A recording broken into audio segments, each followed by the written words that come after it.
The silk sheets whispered secrets as Naomi pressed her face against Jin-soo's bare chest, her tears soaking into his skin. His fingers traced slow circles down her spine, speaking a language they'd perfected over 3 years of marriage, a language that needed no words. Outside their penthouse bedroom, snow fell on Chicago like confetti, but inside, the world had stopped existing except for the two of them and their shared grief. "I can't bury my son tomorrow," Naomi whispered, her voice breaking on the last word. "I can't do it, Jean." His arms tightened around her, pulling her impossibly closer. When he spoke, his accented English was rough with emotion. "Then we don't go. We stay here. Just like this. Forever." She lifted her head, her dark eyes meeting his. Even through her pain, she could see the rage simmering beneath his controlled exterior, the fury he was containing for her sake. Jin-soo Kim didn't just love her, he worshipped her, and watching her suffer was slowly killing him. "You know we have to," she said softly, reaching up to touch his face.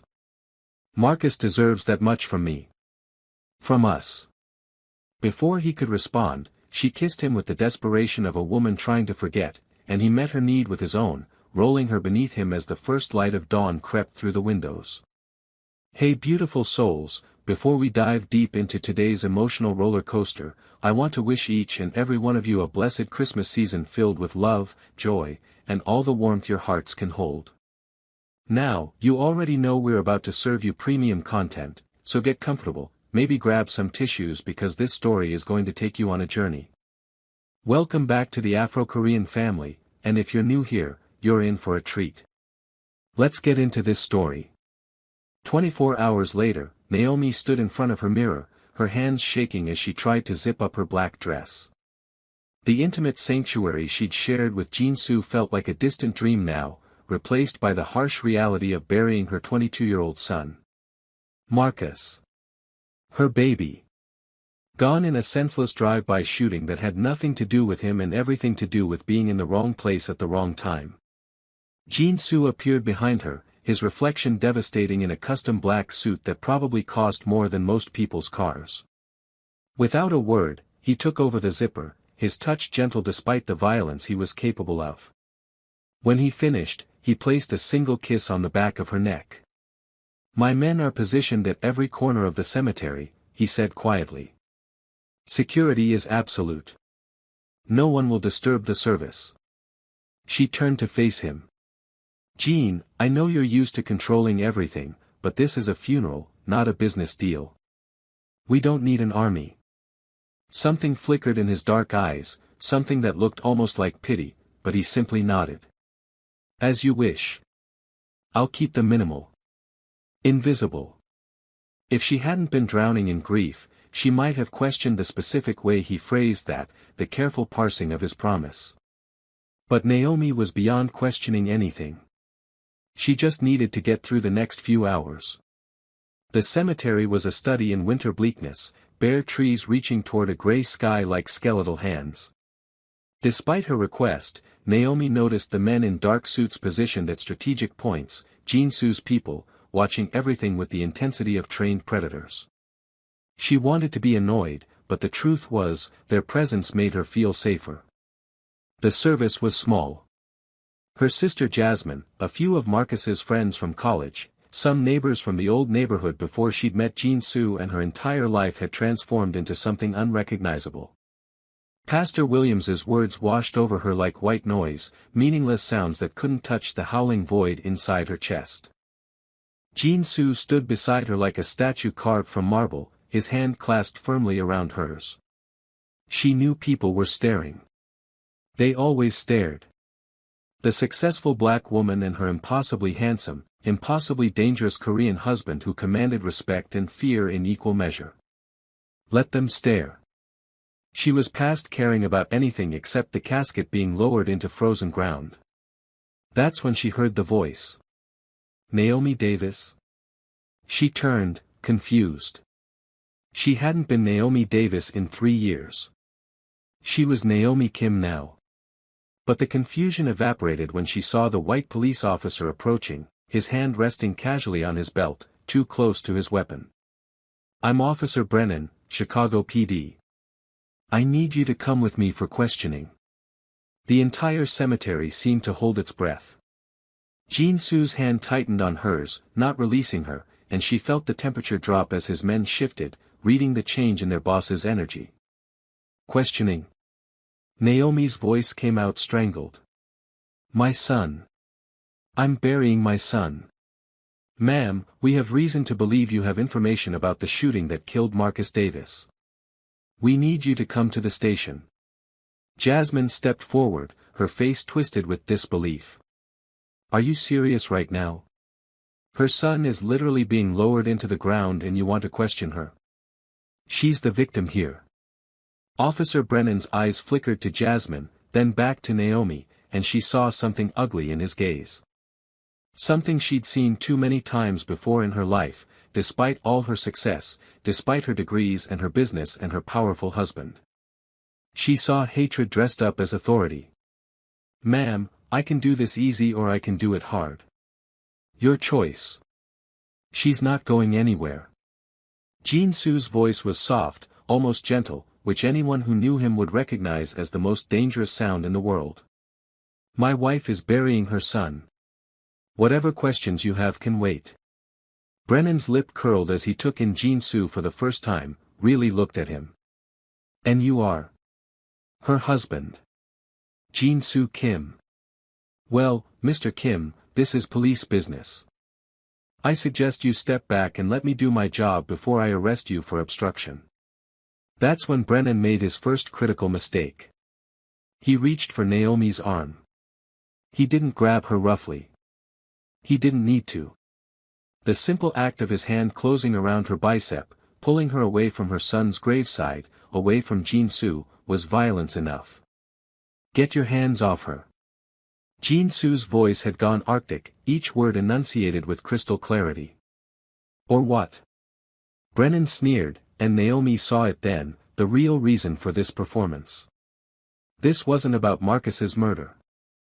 This was about power. About putting her in her place.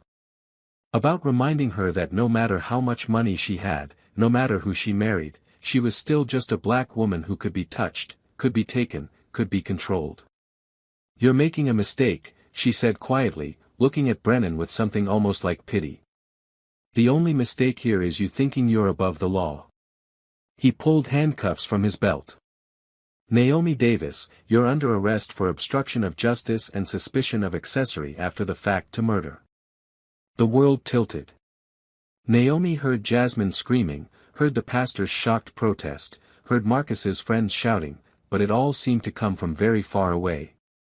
She felt the metal close around her wrists, felt Brennan's satisfaction as he paraded her away from her son's grave like a trophy. She also felt Jin-Soo's absolute stillness behind her, and she knew with bone-deep certainty that Officer Brennan had just signed his own death warrant.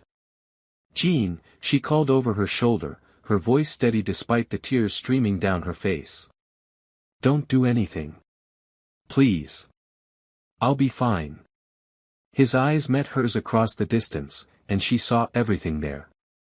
The rage. The promise. The love that would burn down the world for her. I'll have you out in an hour, he said, and it wasn't a comfort. It was a vow. As Brennan pushed her toward his squad car, she caught sight of one of Jin-Soo's men on his phone, another already walking toward a black Mercedes, the whole machine of her husband's empire activating like a sleeping dragon opening its eyes. The ride to the police station was silent except for Brennan's satisfied breathing. He kept glancing at her in the rearview mirror, and Naomi wondered what he saw. Did he see a grieving mother?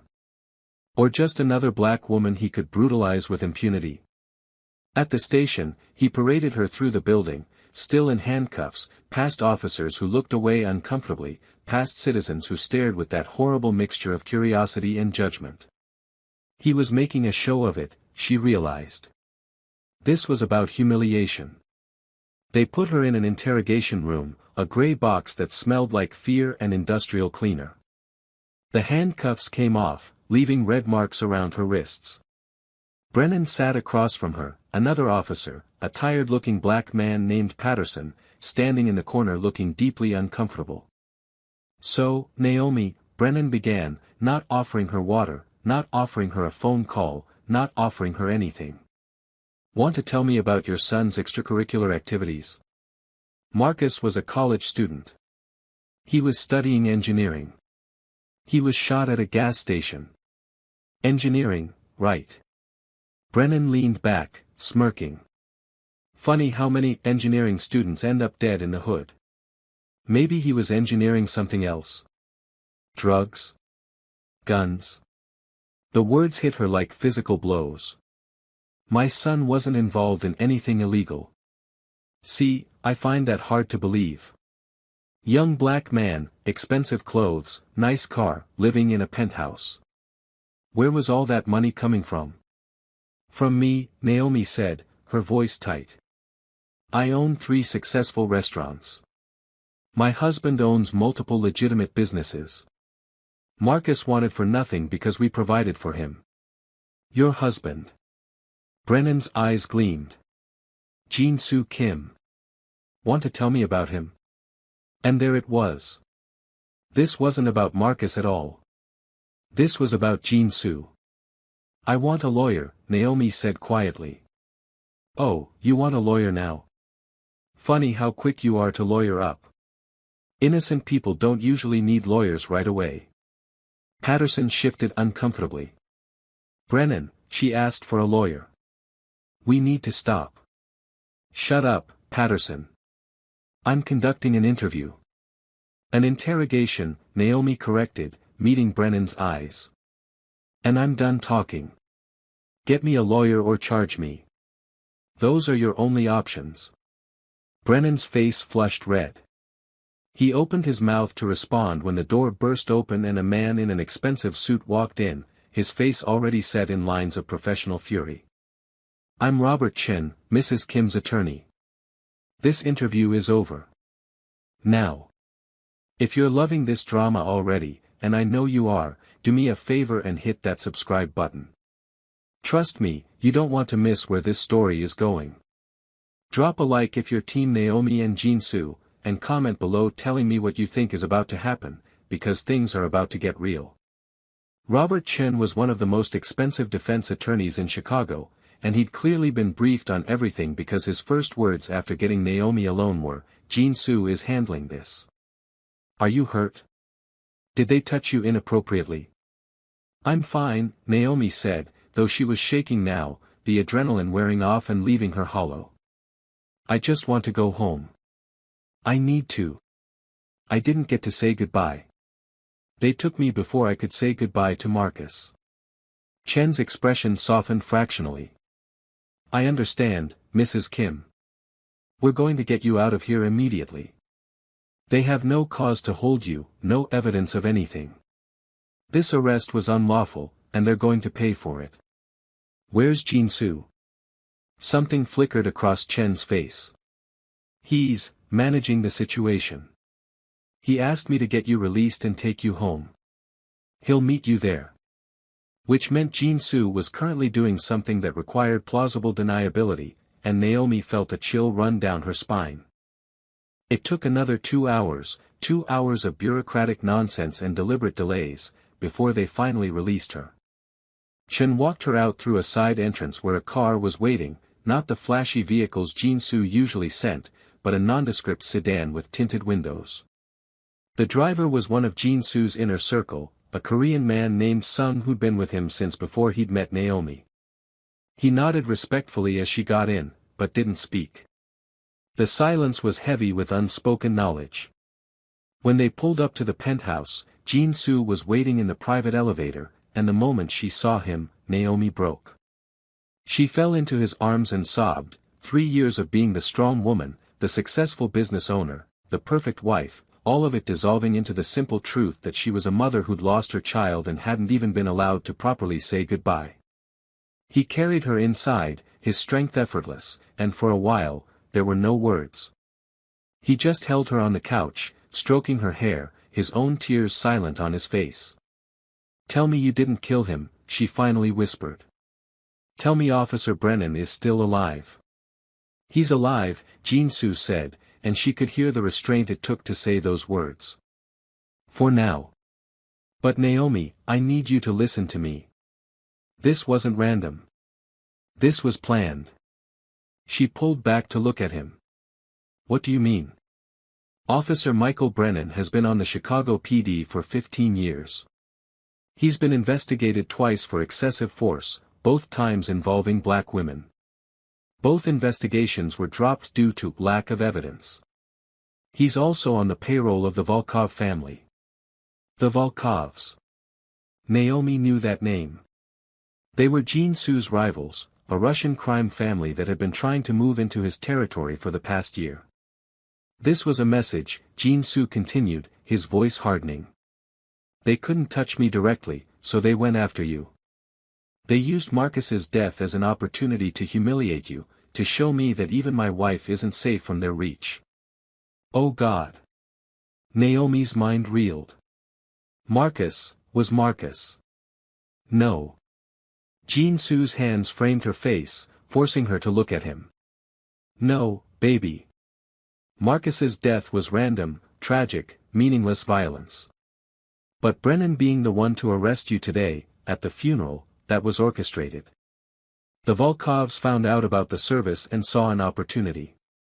Rage started to burn through the grief, hot and clarifying. So what happens now? Jin-Soo's smile was terrible to behold. Now. Now I show them what happens when someone touches what's mine. But first, we're going to do this the legal way. We're going to destroy Officer Brennan through the system, publicly, brutally. And then. His eyes went cold. Then I'm going to have a conversation with Viktor Volkov about boundaries. Over the next week, Naomi watched her husband orchestrate a masterpiece of revenge.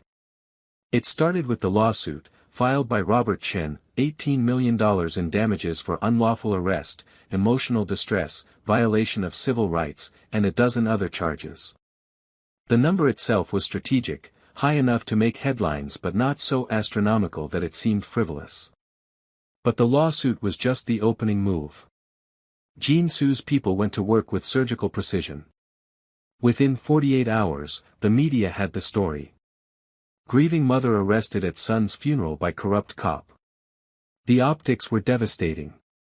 Video footage appeared, recorded by one of Marcus's friends, showing Brennan handcuffing Naomi at the graveside, showing her tears, showing the coffin still suspended over the open earth. The city erupted. Naomi watched from the safety of the penthouse as protests formed outside the police station. Civil rights leaders called press conferences. The two previous women who'd accused Brennan of excessive force suddenly had new attorneys, expensive ones that Jin-Soo was clearly paying for, and they were filing their own lawsuits. The police department tried to get ahead of the story, suspending Brennan pending investigation, but it was too late. The narrative had already been written. And then Jin-Soo's people found the connection to the Volkovs. Financial records, phone calls, meetings, all of it documented and delivered to both the FBI and the media simultaneously. Officer Michael Brennan wasn't just a racist cop with a badge, he was a corrupt racist cop working for the Russian Mafia. The fallout was nuclear. Naomi sat next to Jin-Soo on the couch, watching the news coverage, his arm around her shoulders. On the screen, Brennan was being arrested, handcuffed and perp-walked past cameras, the same humiliation he'd inflicted on her now reflected back 1,000-fold. How does it feel? Jin-Soo asked softly. She thought about it, really examined her emotions. She still hurt. Marcus was still gone. Nothing would bring him back. But watching his killer brought to justice, watching the man who degraded her at her lowest moment face his own reckoning. It feels like breathing, she admitted. Like maybe I can breathe again. He kissed her temple. Good. Because we're not done yet. The Volkovs. The Volkovs, he confirmed. But that's my business, not yours. I need you to focus on healing, on taking care of yourself. She turned to look at him, really look at him. Her husband. The man who'd transformed from a dangerous stranger into the love of her life. The man who'd loved her son like his own, who'd paid for Marcus's school, who'd taught him to drive, who'd cried at his funeral until she'd pulled him away from the grave. "I want to be there," she said. "When you face them. I want them to see what they tried to destroy and know they failed." Jin-soo studied her face for a long moment. "It won't be pretty. What I do, who I am in that world, it's not the man you married." "You're always the man I married," Naomi said firmly. "All of you. The parts that kiss me softly and the parts that are capable of terrible things. I knew who you were when I said yes. I'm not afraid of you, Jin-soo. I'm afraid of losing you." Something shifted in his expression, a wall coming down. "You could never lose me. I was yours the moment I saw you. Do you remember?" She smiled despite everything. "The restaurant. You came in with your men, all intimidating and powerful, and you ordered in Korean even though the menu was in English. I was testing you," he admitted. "Seeing if you'd hired Korean staff just for show or if you actually cared about authenticity. And then you responded in perfect Korean and I thought, I'm going to marry this woman. It was our second date when you told me what you really did," Naomi continued, the memory warm despite its complications. "You gave me an out. Told me I should run. You laughed in my face. Because you clearly didn't know who you were dealing with. I grew up on the South Side, Jean. I knew men like you my whole life. Different faces, same danger. But you." She touched his face. "You were dangerous, but never to me. Never to the people you loved." He caught her hand, kissing her palm. "I'm going to make them pay for touching you. For using Marcus's death as a weapon against us. Viktor Volkov thinks he can hide behind his police connections, thinks he can wage war through proxies. He's about to learn otherwise." The meeting was set for Neutral Ground, an upscale restaurant that Jin-soo owned through enough shell corporations to make it officially unconnected. Naomi dressed carefully, choosing a white dress that was almost bridal in its elegance, a deliberate contrast to the funeral black she'd been wearing. She was done mourning in public. Her grief was her own now, something she carried privately, and what she wanted the Volkovs to see was her strength. Jin-soo's men swept the restaurant 3 times before they arrived. When Naomi walked in on her husband's arm, she felt the weight of eyes on them, the dangerous men positioned around the room, Korean on one side, Russian on the other, enough firepower present to start a small war. Viktor Volkov stood when they approached, a tall man with pale eyes and a smile that never reached them. "Mr. Kim. And this must be the famous Mrs. Kim. My condolences on your loss." The words were perfectly polite and utterly insincere. Naomi met his gaze without flinching. "Save your condolences," Jin-soo said coldly. "We're not here for pleasantries." They sat, the 4 of them, Viktor with his second-in-command, a brutal-looking man named Alexei, Jin-soo and Naomi presenting a united front. "You made a mistake," Jin-soo began without preamble. "You involved my family in our business.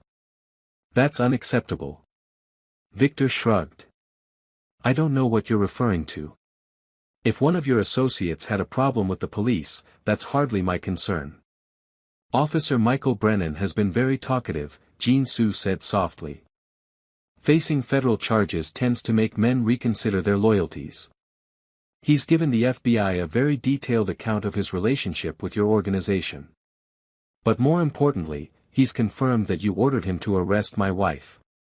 At her son's funeral." Something flickered in Viktor's eyes. Concern. He'd underestimated how quickly Jin-soo could work, how thoroughly he could dismantle the connections. Even if that were true, it's hardly a capital offense. She was released. No harm done. Naomi laughed, the sound sharp and bitter. No harm done.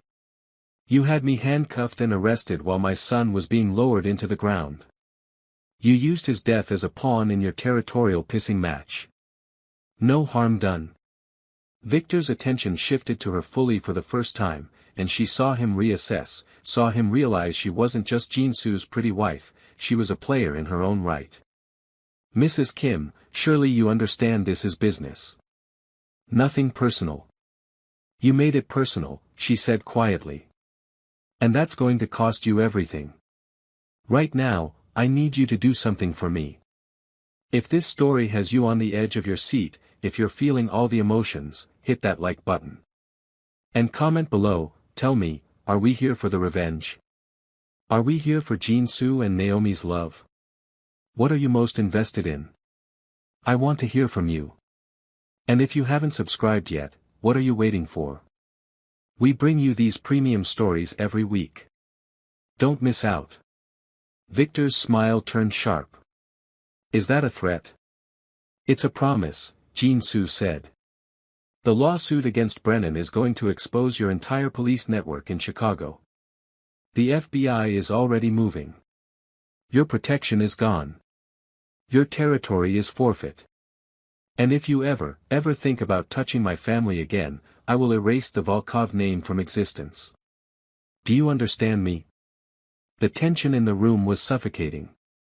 Alexei's hand moved toward his jacket, but before he could reach whatever weapon he was carrying, 3 red dots appeared on his chest, laser sights from Jin-soo's men positioned around the restaurant. Victor held up a hand, stopping Alexei. You've made your point. I haven't even started, Jin-soo said. The point will be made over the next 6 months as I dismantle everything you've built in this city.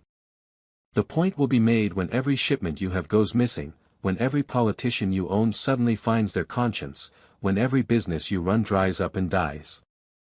You wanted to send a message by humiliating my wife. Fine. Consider this my response. I'm going to destroy you so thoroughly that when people tell stories about this moment, other men will learn never to make the same mistake. Victor's face had gone pale. I underestimated you. You underestimated her, Jin-soo corrected, looking at Naomi with something like reverence. You thought she was my weakness. She's my strength. Touching her didn't make me vulnerable, it removed the last restraint I had on my temper. You should have left her alone. Naomi reached across the table, her movement so unexpected that Alexei actually flinched. She picked up Victor's glass of vodka and took a sip, her eyes never leaving his. I'm going to watch you fall, she said conversationally. Every step of the way.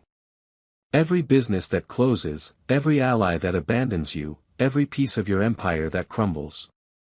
I'm going to be there, watching, and I'm going to think about my son. About the funeral I didn't get to finish. About the goodbye I didn't get to say because your corrupt cop dragged me away in handcuffs. And it's going to feel good.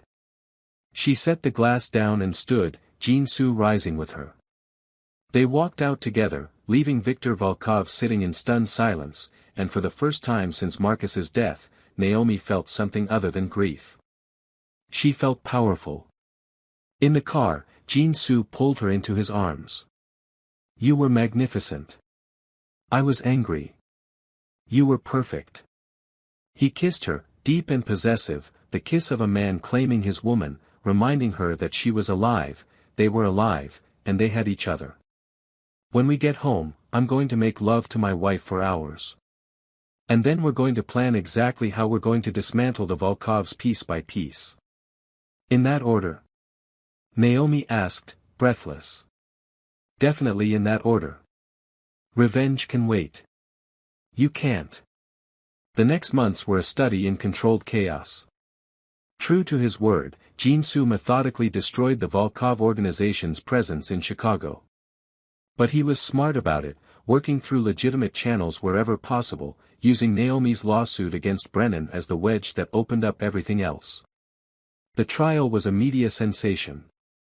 Naomi had to testify, had to relive that horrible day on the stand, but with Jin-soo sitting in the front row, his presence a constant reminder that she wasn't alone, she got through it. The jury deliberated for less than 3 hours. They found in her favor on every count. $18 million in damages, plus the judge's scathing rebuke of the Chicago PD's practices. But the money was never the point. The point was the precedent, the message sent to every corrupt cop who thought they could abuse their power without consequence. Officer Michael Brennan was sentenced to 15 years in federal prison for racketeering, corruption, and civil rights violations. The two women he'd previously assaulted both settled their lawsuits for undisclosed amounts that Naomi knew were substantial. More importantly, they got justice, got validation, got to see their abuser face consequences. As for the Volkovs, they didn't go down easily, but they went down. Victor was indicted on federal charges. Alexei disappeared one night and was never seen again, though Jin-Soo's carefully neutral expression when Naomi asked about it told her everything she needed to know. The organization fractured, its assets seized, its power broken. 6 months after Marcus's funeral, Naomi and Jin-Soo returned to the cemetery. It was spring now, and the ground that had been frozen and hostile was soft with new grass. They'd commissioned a beautiful headstone, black granite engraved with Marcus's name, his dates, and the words, "Beloved son, gone too soon, forever remembered." Naomi knelt in front of it, placing fresh flowers in the holder. Jin-Soo stood behind her, his hand on her shoulder, his presence steady and grounding.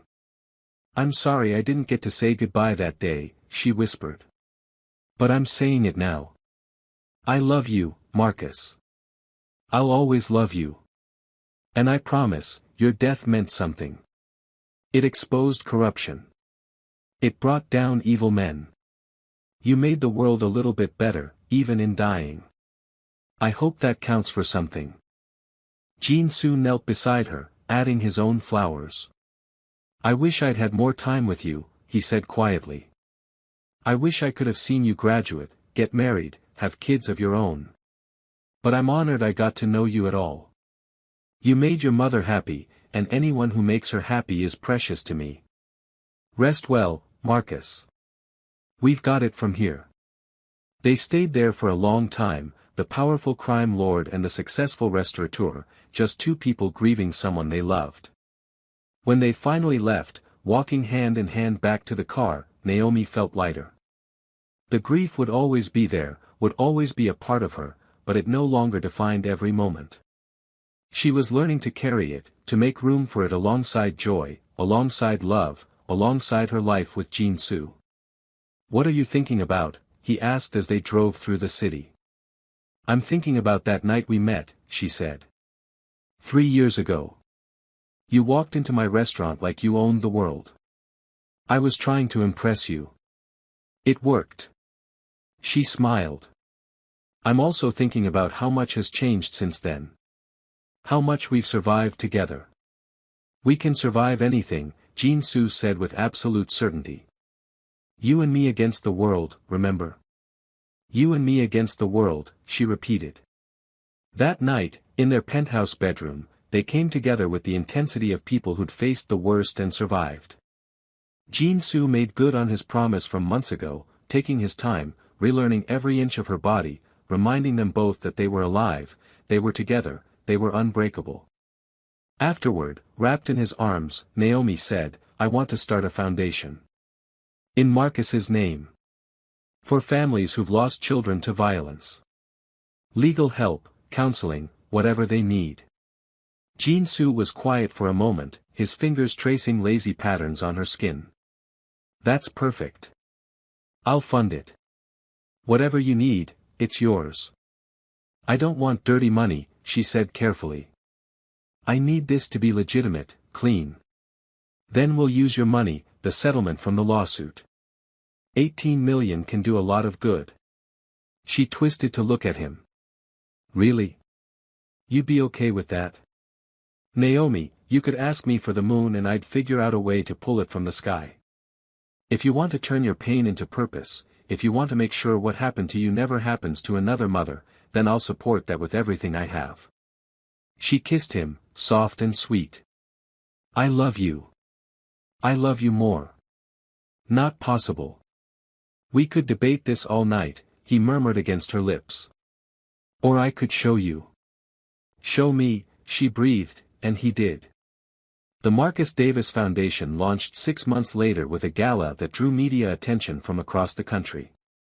The guest list was a fascinating mix of high society, civil rights leaders, and carefully vetted members of Jin-Soo's legitimate business empire.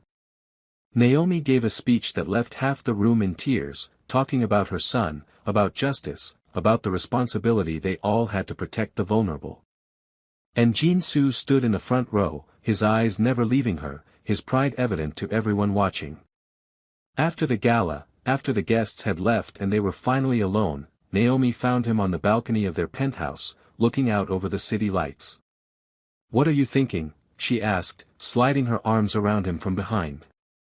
"I'm thinking that I'm the luckiest man alive," he said. "And I'm thinking that Marcus would be proud of you. Of what you're building in his name. I hope so." She rested her cheek against his back. "I hope wherever he is, he knows that his death wasn't meaningless. That it sparked change." Jin-soo turned in her arms, his hands framing her face. "He knows. And he knows his mother is the strongest, most incredible woman in the world. Sweet talker. Truth teller." He kissed her forehead. "I have something for you." He pulled a small box from his pocket, and Naomi's heart stuttered. They were already married, so it wasn't an engagement ring, but the velvet box suggested jewelry, something significant.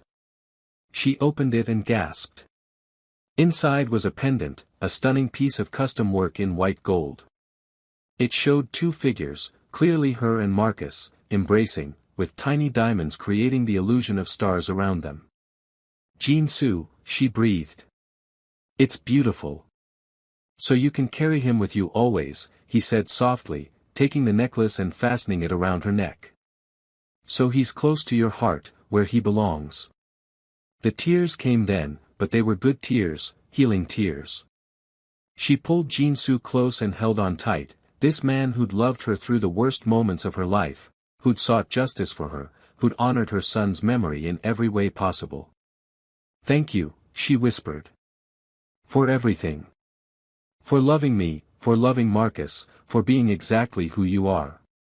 Thank you for seeing past who I am to who I could be with you," he replied. "You made me better, Naomi. You made me want to be worthy of you." They stood there on the balcony as the city sparkled below them, two people who'd found each other against all odds, who'd survived grief and violence and betrayal, who'd come out stronger on the other side. Before we wrap up, I need you to tell me what you thought of this journey. Drop a comment below with your favorite moment from this story. Was it the courtroom justice? The confrontation with Victor? That intimate ending? I want to hear it all. And if you made it this far, you're definitely part of the Afro-Korean family, so make sure you're subscribed because we have more incredible stories coming your way. Hit that like button if this story gave you all the feels, and share it with someone who loves a good romance with a side of revenge. 2 years later. The foundation was thriving, having helped over 300 families navigate the aftermath of losing children to violence. The lawsuit had created precedent that led to real police reform in Chicago. Officer Brennan was still in prison, his appeals denied, his name synonymous with corrupt policing. The Volkov family was a memory, their empire absorbed by Jin-soo's organization or dismantled entirely. And Naomi and Jin-soo were stronger than ever. They still visited Marcus's grave regularly, still talked about him, still kept his memory alive. But they'd also learned to live again, to find joy again, to honor him by refusing to let grief consume them entirely. On this particular morning, Naomi woke to find Jin-soo already awake, watching her with an expression she'd learned to recognize over 5 years of marriage. "What?" she asked, smiling. "I was just thinking about the first time I saw you," he said. "How I knew instantly that you were going to change my life. Best decision you ever made, walking into my restaurant." "Second best," he corrected. "The best was convincing you to marry me." She laughed, that full, genuine laugh that he'd worked so hard to restore after Marcus's death. "You didn't have to convince me very hard." "True. You were quite eager to become Mrs. Kim. Can you blame me? Look at you." He pulled her close, kissing her thoroughly. "Look at us," he corrected. "Look at what we built together. The foundation, the businesses, this life. We did that. Together. You and me against the world, Naomi murmured. Always, Jin-soo promised. Always. And as they came together in the morning light, their bodies speaking that wordless language they'd perfected over years of love and loss and triumph, Naomi thought about how far they'd come. From that first meeting in her restaurant to this moment, they'd survived everything life threw at them. A racist cop had tried to break her at her lowest moment. Her husband had shown him that justice could be swift, thorough, and absolutely devastating. It had cost $18 million, countless hours, and a war with the Russian Mafia. But in the end, they'd won. They'd won their justice, won their peace, and most importantly, they'd won their future together. And that, Naomi thought as Jin-soo whispered words of love against her skin, that was worth everything. Thank you so much for watching today's story, beautiful people. I hope this touched your heart the way it touched mine putting it together for you. Remember, love is powerful, justice is necessary, and never underestimate what a couple can accomplish when they fight together.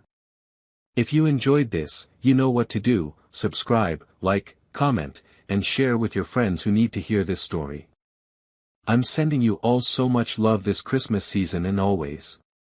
Until next time, stay blessed, stay loved, and remember, you're worthy of someone who would move heaven and earth for you. Peace.